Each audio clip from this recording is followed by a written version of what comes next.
Welcome back to Method Cooking. Tonight we're talking about kohlrabi.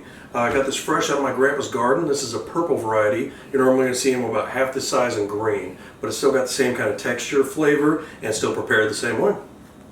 As far as peeling lots of different fruits and vegetables, I use the same process, whether it's kohlrabi, cantaloupe, watermelon. You never really know how thick or thin the skin is, so to get the most out of this, I'm going to cut it in half to kind of see how thin or thick it is. Cut off the top, put it on that flat side. That way I'm able to peel it by trimming just around the outside, getting as little of the meat on the peel as possible.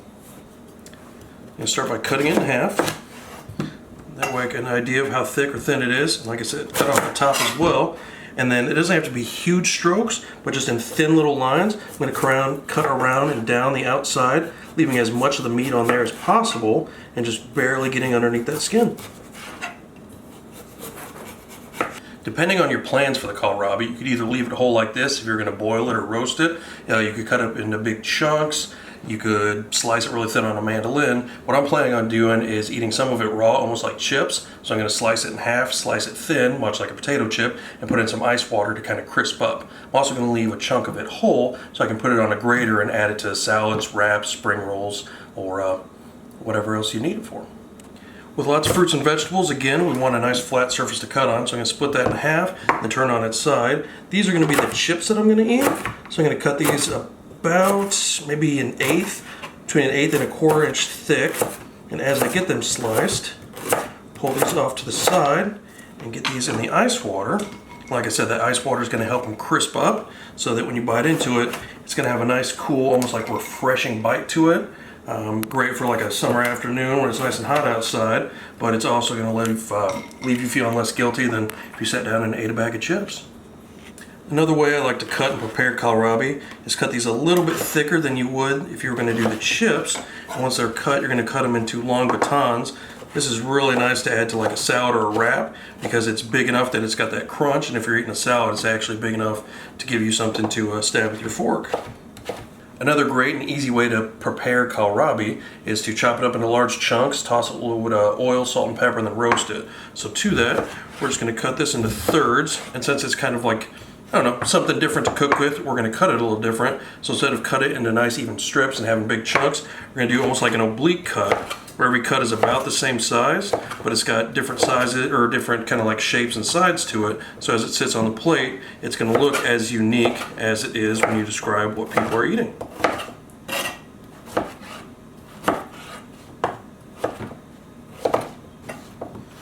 Got that again, so each one's about the same size, so they'll cook at the same rate, but being kind of just like a different cut, it's going to look really cool once we get it cooked and present it. With the kohlrabi chopped and ready to get seasoned, start with an empty bowl. I'll add a little bit of olive oil, vegetable oil, it's all kind of the same. Obviously olive oil is going to have a little bit more flavor, so whatever oil you got. I'm going to do a few cracks of some fresh black pepper. Coming behind that with a few pinches of salt. Once I get all the seasoning in the oil, I take a whisk and just kind of mix everything up so it's well incorporated, and then to that add the kohlrabi and then toss everything before it goes into the pan to get roasted. So we got our seasoned oil ready. Get the kohlrabi in. Give that a little bit of a toss. We don't have to worry about spraying the pan because all the kohlrabi is going to be tossed and coated in that oil. From there, over the pan, get that spread out, and then we're going to go into a preheated oven at about 425, 450 until the outside has got kind of like a nice golden brown to it, and it's easily pierced with a paring knife. Kohlrabi is roasted out of the oven. About halfway through, I turned it up to 500, and I also flipped the kohlrabi over so that one side would kind of sear, and we want to get too burnt. So we're going to get these on the plate. It's a really mellow flavor, almost like a roasted cauliflower. So it's going to pair well with any sort of like vegetable, chicken, fish, steak dish you've got. Like I said, really mellow flavor and just kind of something different than actual roasted cauliflower or potatoes. So we'll get those on the plate.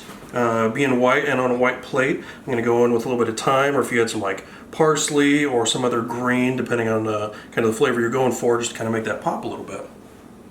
Growing up, I'd always eaten kohlrabi raw, but now it's kind of seasoned and roasted. It's got a nice depth of flavor to it. Again, I cooked it at 450 for about 10 minutes, flipped them over, turned it up to 500, for probably another 3 or 4 minutes, just till I kind of got that char on the outside. You could easily pierce it with a paring knife. To kind of wrap up kohlrabi, I've got these that I sliced, like I said, thin, almost like a chip, and it's really easy to bite and crisp. We got some of it roasted.